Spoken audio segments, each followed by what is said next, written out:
Oh, come on, Jim.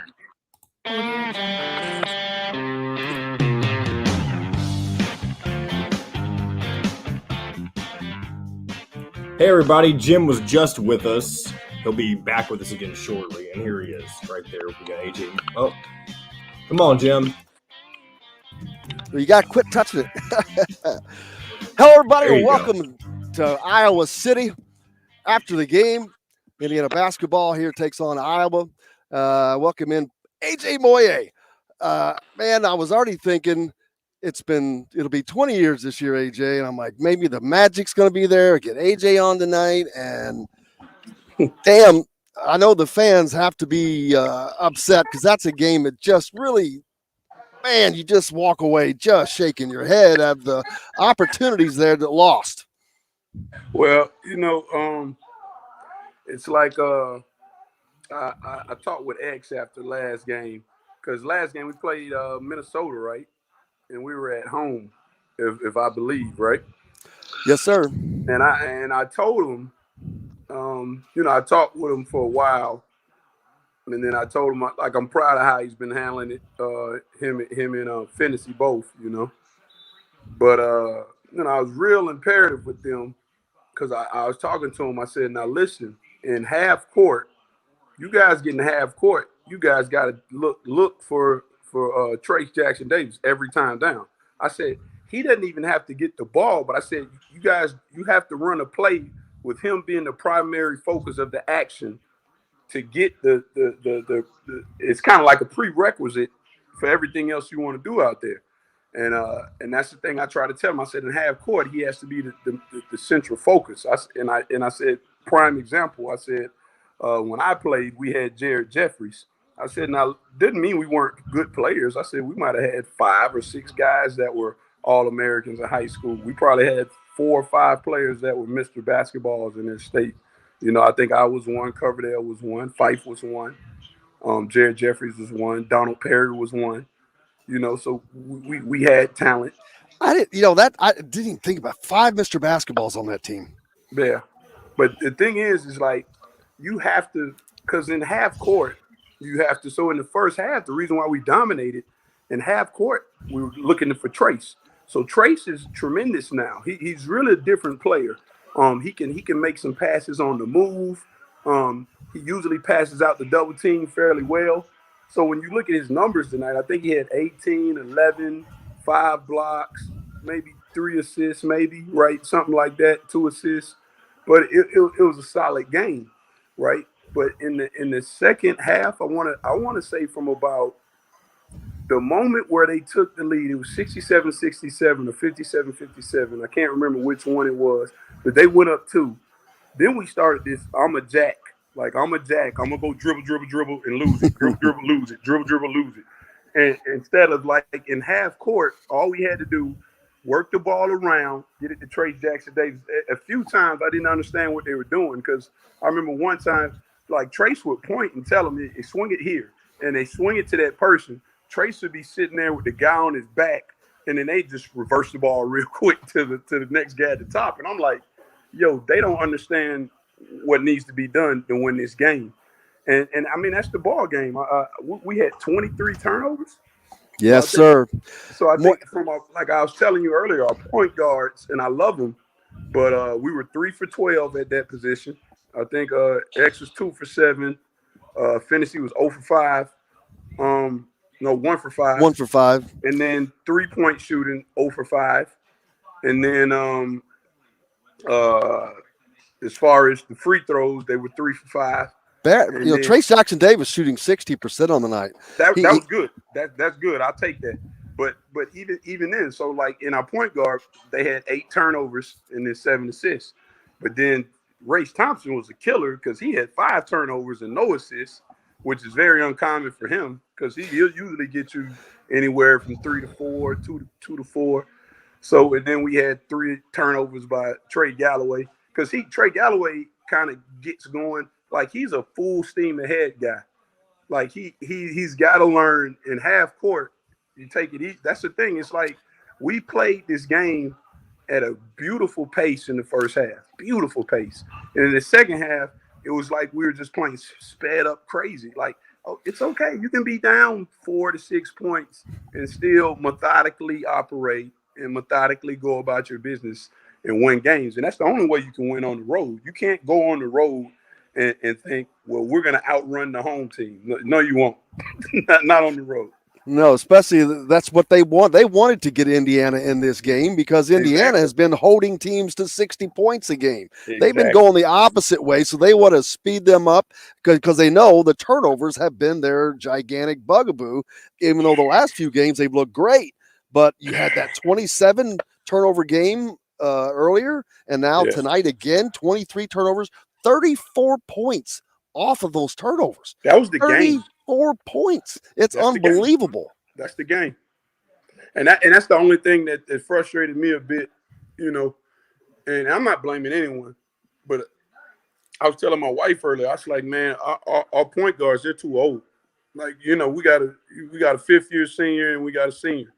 Like, come on, you guys got to know. You guys got to slow it down. I mean, and then it was just common stuff, like weird stuff. Like in the press break, I remember X ran in front of the pass. Like, you got to stay behind the pass. Like, when you're opposite the ball, you stay behind it so he has that passing lane.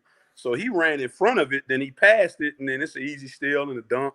And it was things like that. And then, you know, those rushing turnovers, like Fantasy, man, he was like, man, I was like, whoa, you know, like it kind of like, I was like, you know, because I think in the second half, we might have had 18 or 17 turnovers or something crazy like that. You know? It was a large number. And also, if you remember, how many points did they have at the end of the first half? Was it 48? 41. We had 48 and they had 41.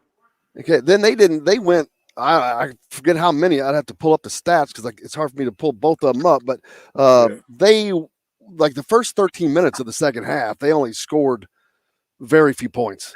Very few. As you can see, they end up with 74 on the night. You had 48 at the half, so there you go. Your production's almost cut in half. Which Chris Murray for Iowa, we got to talk. I mean, not Murray. Yeah, Chris Murray.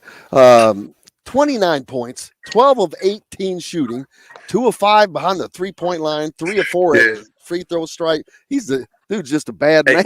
But hey, him and his brother, man, I've been watching those kids for about since they were at least sophomores in high school. I remember I saw them play, and I like both of them. But I'll tell you this: out of that 29, listen, he might have scored 22 on the left-hand side of the basket.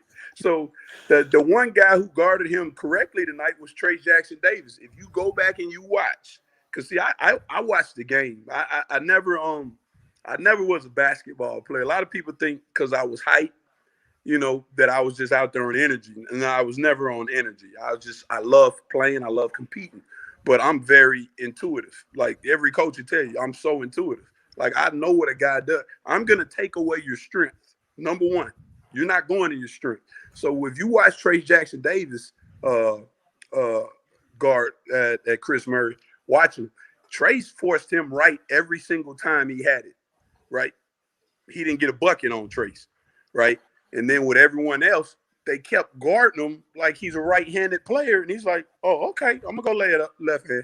I'll go lay it up left hand. I'll go lay it up left hand." So it wasn't like he was just hitting jump shot. He hit 2 threes, like you said, but the rest would lay up, and it was frustrating. I remember one time, it was either Toussaint or it was the backup point guard. I hate forgetting their names, but he drove baseline, and Trace Jackson Davis ended up picking him up on the switch, right? And then I think it was Geronimo who switched and got on Chris Murray, right? And he just lost him, and he just goes back door and gets a layup. So it's stuff like that. Like I don't know how you lose the ball and you just watch a guy get like it's the little things, right, that are frustrating because those are the ones you got to clean up. You can't give away a easy like I'm just gonna walk back door and get a layup. So that stuff is frustrating. And in the Big Ten, if you want to win a Big Ten championship, And then you got to be able to split on the road. You got to be able to at least split on the road. Yeah, Indiana had an opportunity to start. Not that they can't still, but they have this 2-game road stretch where now you got to go to Nebraska. If you could have pulled those 2 wins, you come back home and you're going to play Purdue. The confidence they would have had going in, they could still go to Nebraska and come back with that confidence. And I still think they got confidence. Yeah, you beat Purdue and you're back. You're fine, but they've got to get there. They've got to, of course, win those games at home. But they've got to find a way. They're not playing a full game. They had that great run. Iowa came back in the first half. Then Indiana goes on a 20-4 run. Yeah. That's hard to do. But period. I'm telling you, if you look at that run, every time down in half court, they were looking for Trace, Jackson, Davis. If you have an advantage, you must exploit the advantage every single time. We knew we had a guy that was a pro. We said, this guy will be a pro. He'll be in the NBA 10 plus years. He's 7 feet tall. We're going to get him the ball. And everyone on the team knew it. And we loved him.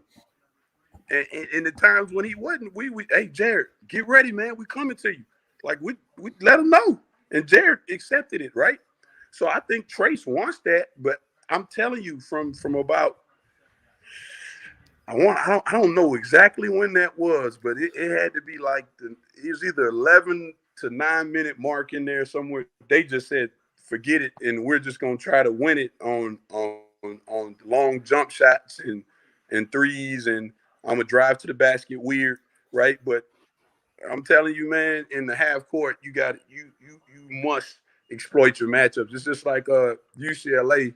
Because, at UCLA, they got Jaime Jaquez, and that's one of my boys. I've worked him out, his life, and that's my guy. But I was watching them tonight, and they just lost to Oregon. Oregon just upset them in Pauley Pavilion because Oregon had 2 players. Joe Young's brother, Jacob Young, and this other kid, Will Richardson. And all they were doing was they get Cody Riley the ball screen or Miles Johnson the ball screen. They would make them switch. They would one forward out. And they just attack them, and they couldn't do anything with it because their bigs weren't slow. They were too slow in the feet. They weren't quick enough with their feet to stay in front of them, and it was just game time. So it's about exploiting matchups, and whoever can exploit the matchup the most will win the game. And that's the one thing I didn't understand. Like Trace Jackson Davis had such every single game he's unreal. Like, look at what the boy was. I think he might have been 6 for 11, 6 for 10 at the line. I'm telling you, the boy had 18 points, 11 rebounds, 5 block shots. You know what I mean? He's not even getting the ball like that. You know what I mean? I'm saying force feed him the ball, man. Because if you force feed him the ball, what are they going to do? Like, I think they had 3 or 4 guys on their team had 4 or 5. Like Keegan Murray, he never gotten any type of rhythm, right? The big who started on him had like 3 fouls in the first 4 minutes. It's like they might have had 4 guys that had 4 fouls. So they couldn't do anything with him. So my thing is, if it's not broke, don't fix it. Keep going to it. Keep going to it. He'd have fouled out everybody eventually, and then it's a free fall. Yeah, it's like Iowa wore Indiana down. Indiana had that great run that I talked about a minute ago, but right at the end of the first half, they had a 10-point lead with just over 2 minutes to go. That gets down to 7 at the half, and then inside the second half, they start chipping away at it, and then next thing you know, Iowa's in the lead. That's the one thing that Indiana has done poorly this year. We saw them do it at Wisconsin, not play that full 40 minutes. We've seen them do it at home sometimes, but especially on the road, they just haven't learned to play an entire game yet, it seems like. I'm telling you that I would be honest and tell you again, the only thing I see, like in all our losses, like when the games get tight, we get guys that start pulling threes and doing this. When games get tight, throw it to Trace Jackson Davis. It'll get real simple. Well, that should be the process every time, really, because he's the guy. You got to trust what you have, and that's what we have. We can go Trace Jackson Davis on a dump it in. You can hit him on the elbow and you can have cutting action off of that, or you can get them in a quick ball screen and get them hit them there. But you gotta go to trace early and often, or you can post trace deep, have race flash to the free throw line, and then now you got race trace high low, right? But and they do it all. So I mean, I just think that and and and I know that coach is telling them to do that. So the guys just got to stay with it. Because I mean, we got helter skelter there for about, and then you can go helter skelter sometimes in games. You know what I mean? But that helter skelter stuff should be for maybe about 1.5 to 2 minutes. It can't go for 6, 7 minutes. Helter skelter, because that's when you're going to lose games. Absolutely. Now they have to go to Nebraska and to play a team that they absolutely should beat, which is never a good scenario. No. They've been playing teams tight. We talked about this on the show this morning. They played Indiana tight at home. They're going to beat somebody. Indiana cannot let that be them right now. This is the game they let get away. They absolutely cannot go to Nebraska and lose and come back with a must-win game against Purdue. What do they need to do? They're going to be on the road again. How do they keep their focus, keep their mind up? What does this team need to do to move forward from this? I know Coach Woodson got them all on cue, got them all online. I know certain guys on the team are going to be watching this game film. I know certain guys on the team are mad, not saying mad at each other, but they know what they can do. They know they're going to do better. I really believe we'll win on what day do we play Nebraska? Monday, I believe. Monday? Is it Monday? I think it is. I think it might be as well. So I think we'll do good there, man. I'm really not concerned. I'm just it's just a little frustrating at the fact that we got guys, we got some older guys, you know what I mean? And that's the thing. With the older guys, I don't mind it. I mind it. With young guys, and really the only young guy we really have out there really is Tamar Bates. So my thing is like when Geronimo had the 2 turnovers like in 7 minutes or something, he can't do that. You know what I mean?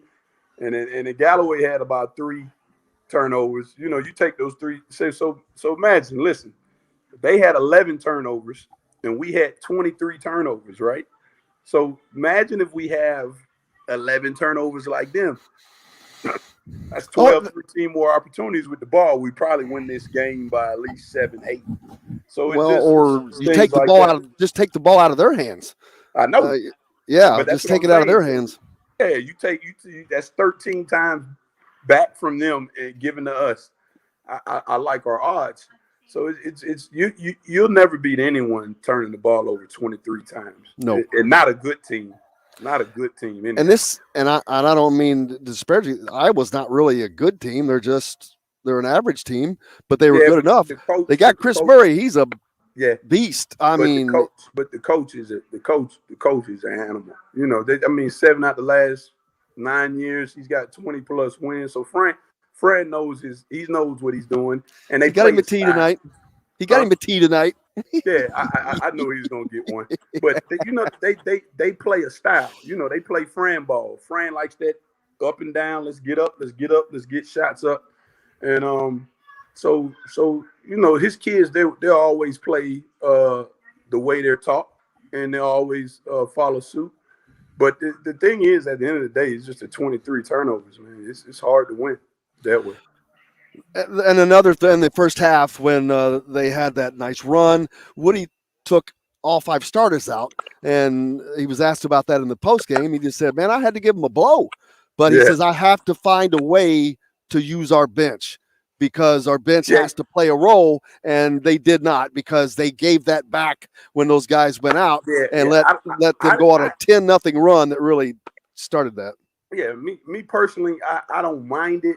I always like to have a good mix, because so like when I coach with my teams, I usually, I'll take out sometimes 3. I think the most I ever took out in the game was 4. I'm usually gonna leave my best one in there, And if I get my best one out, then I usually put 2 in for him to offset that. But all 5 out, I don't necessarily know we can do that in our conference because that's tough. That's tough. Because you see on our other Big Ten teams, man, these guys never come out the game. Some guys don't even come out. And Indiana we thought that they were going to be a little deeper this year. Woody has kind of shortened that rotation up right now. He's still searching for that chemistry as I just talked about. He tried to find the way to use his bench. Having Trey Galloway back has been great. Tonight was not a great night, a great night for him, or not just him, some others as well. But Race Thompson, I think he just seemed to get frustrated tonight. Yeah, he did. I mean, it's on the road is typical, man. He still had almost a 12 or 11 or 12 and 5 or something. Yeah, he had 13, 5 rebounds, but see, he had the 5 turnovers with no assists, and that's usually not Race. Race usually gets you maybe 1 to 2 turnovers, but he usually gets you 3 to 4 assists. So that him not having any assists and then having 5 turnovers, that was a big that wasn't real helpful. But he gives you everything he has, man, all the time. But in the first half, I think he might have had 11 of his 13, right? But look, in the first half, how did he get that? Now, if you watch it, you'll see like a lot of times they're hitting Trace Jackson Davis, and the Trace Jackson Davis is just hitting him, or he's getting it on the back end off of Trace Jackson Davis double team, and now he's getting the ball swung to him, and he's being advantageous. So it's like I just hope these guys understand that, like, when the going gets going and the going gets tough, get it in the trace and then play out of that, man, because you get what you need out of that. But we don't need to be rushing and racing, and I think because it's just human nature. It's how basketball games go. It doesn't matter if you're in a league and it's a competitive league. Say the home team, every team that have a run during some game, and when they go on that run, what you have to do, you can't just match fire with fire. So when the team goes on a run, I'm like, all right, let's slow down. Hey, let's get it inside and then do that. But we kind of got into this. Let's go fast. Let's go fast. Let's go fast. Let's go fast. Let's go fast. And we might have said that probably like 8 times in a row, which was crazy to me. Like, I like to see my points get it slow down. I remember one in the second half when we got a steal, and then I think he just pushed it down. Yeah, he X got a steal, pushed it down, and just threw a bullet at Galloway's head. Galloway might have been like 6 feet from him, and it went out of bounds. And I'm like, yo, we got to be calm right then, because we were pushing it down. It was a 3-on-1 or a 4-on-1. We'd have got a layup or a wide open shot out of it. And so it's things like that, right? That can be perplexing at times. Just because we have to. You got to deliberately go about winning a ball game. It's not necessarily because I tell this to my kids. I'm like, hey, when we're on defense, defense is where you're playing the game, and you're like, all right, I'm splitting people's heads open. I'm getting after it. Offense is where you get meticulously have to think. You always have to be calculating, and I wish sometimes we have to be a little more calculating. Mike calls it buddy ball. James Cockrell talking about Trace Jackson and Race working that 2-man game down low, which works pretty good because a lot of teams don't have that. And that's hard to stop when you have something like that. They do not. Iowa took them away from that tonight, though. They got Indiana out of that tonight. I think we got us out of it tonight. Yeah. Man. I'm telling you, because when I was watching the game, I was like, man, what are we doing? We lost our identity. I'm telling you, from about 11 minutes to 10 minutes, and then the rest of the game, we just lost it. We have to stay consistently us. I'm talking about in the half court, because that's the thing. The great teams, half court offense, it's almost it's methodical and it's boring. You know what's going to happen. With a great team, like with our team when we went to the championship, I promise you, all we did, hey, we run some passes, run a few dribble handoffs sometimes, but pass, banana cut, swing it, and then we hit Jeffries on the post. We could either double away or we could screen the screener, and we could do a lot of different things out of that. But we wanted to hit Jeffries first on the block, and then we play out of that. So it's like you have to have a couple things that you do, and then you have to have a bread and butter that you go to. Because without bread and butter, then I don't know what kind of meal you're eating. I want to reset here where you're listening to Indiana basketball after the game. Tonight's guest, AJ Moye, brought to you, of course, by Southern Stone in Bloomington at the corner of Patterson and Rogers. Make sure you stop by there. You're also Don Fisher and Mike Woodson for Inside Indiana Basketball each Monday night. AJ Moye, I have two. Put the other one up first, John. I have two favorite pictures, sports pictures in my life. This has been one of them since I was a kid. I always loved this picture. I love it. I just love it. I love it. And my second favorite, or the other's favorite, put it up, John, is this one. I love that picture right there. There's a blown up version when we come up the stairs out of the press area at Assembly Hall. Yeah. If I was you, I'd have about 18 of those babies all around the house. 6'8" Carlos Boozer. That's just, I love. The only thing would be better if that was me putting it down on him. But those are my two favorite sports pictures of all time. Love that picture. I love that Muhammad Ali picture as well. That's one of my all-time favorites as well. But yeah, that picture is pretty cool. I like it. It's pretty cool. Like my little brothers, they all have it on their walls growing up. I think I have a couple. I got a couple. Oh man, yeah, those were great. What's been going on with you? You still working with the academy?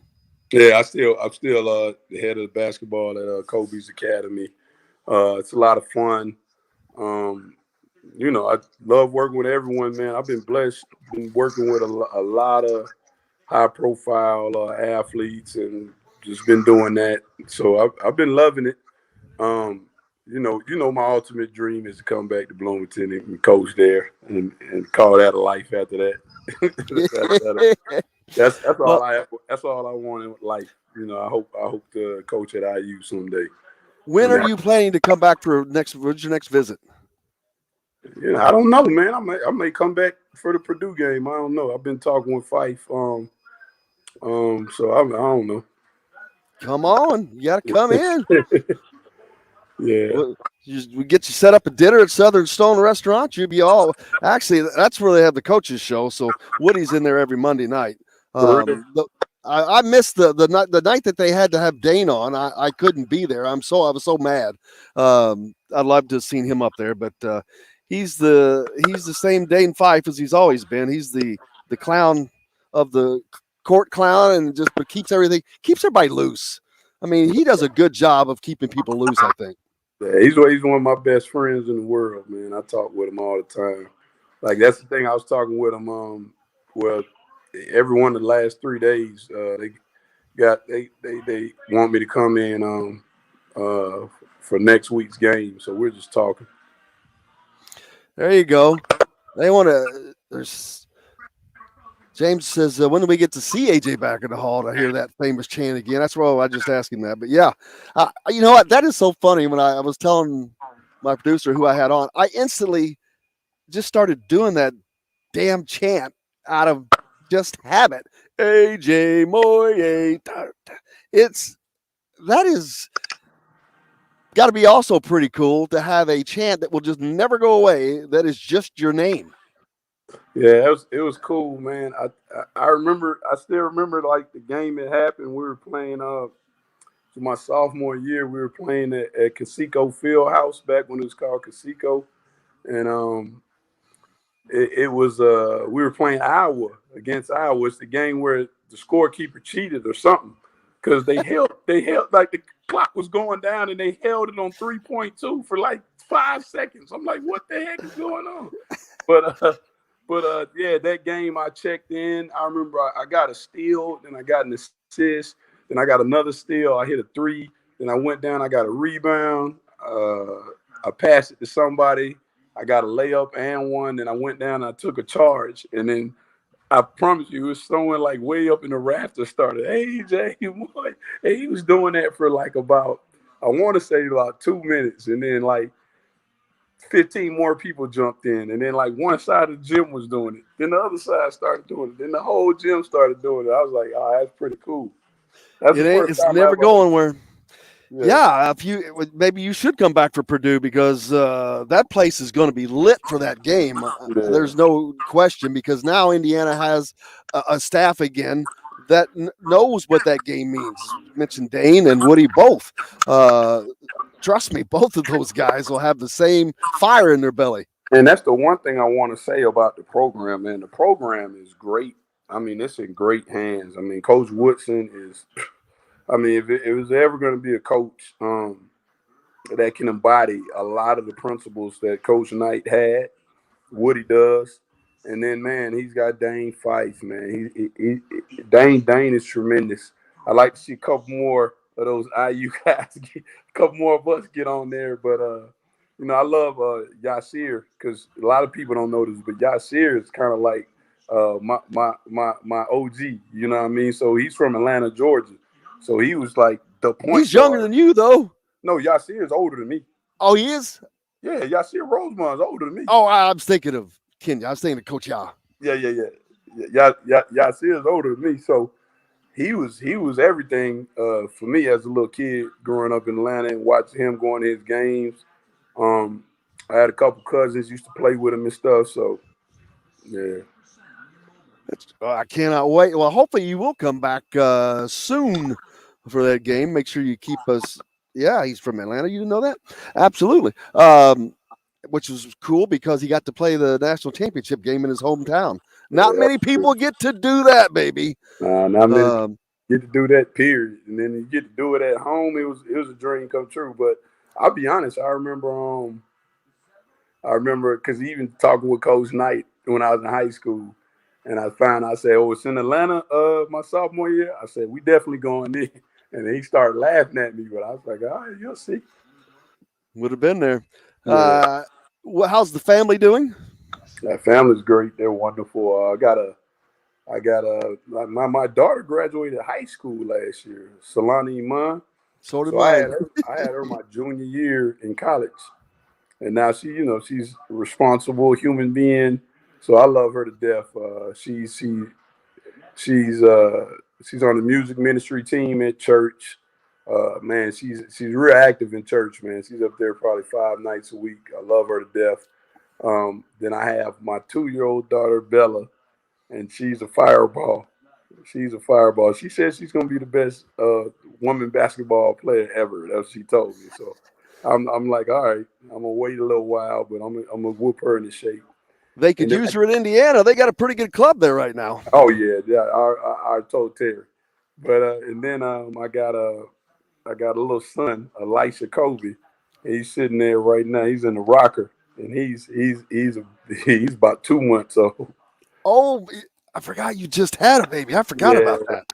Yeah, and I got my lovely wife sitting over there next to me, but now she's from Indianapolis, right? Yeah, she's from Indianapolis. That's what I thought.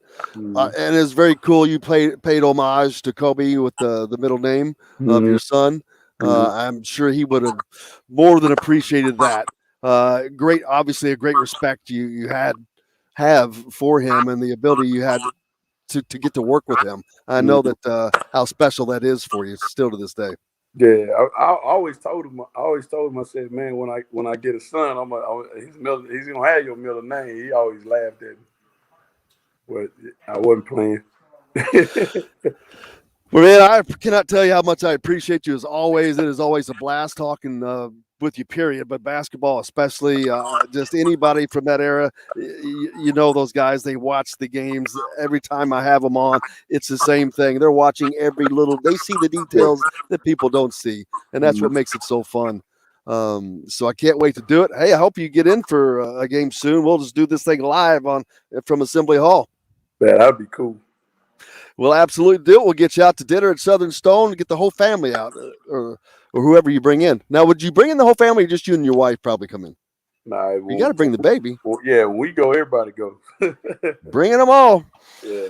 Well, man, I hope you have a great rest of your night. AJ and the family does as well. Luckily, he's out on the West Coast, so he gets to have a earlier night. It's a little later for us folks back here. Yeah. But, man, have a great week, rest of your week, and look forward to doing this again, AJ. All right. Take care. Have fun. Thank you, buddy. AJ Moye, former Indiana basketball great, joining us here on After the Game Indiana Basketball. Can't wait to do this again. Thank you guys so much. Thanks to John, the producer. Thanks to you all most of all. We're back tomorrow morning, of course. I'll be back on Indiana Sports Beat. Until then, I'm Jim Coyle from Iowa City. I will see you on the radio.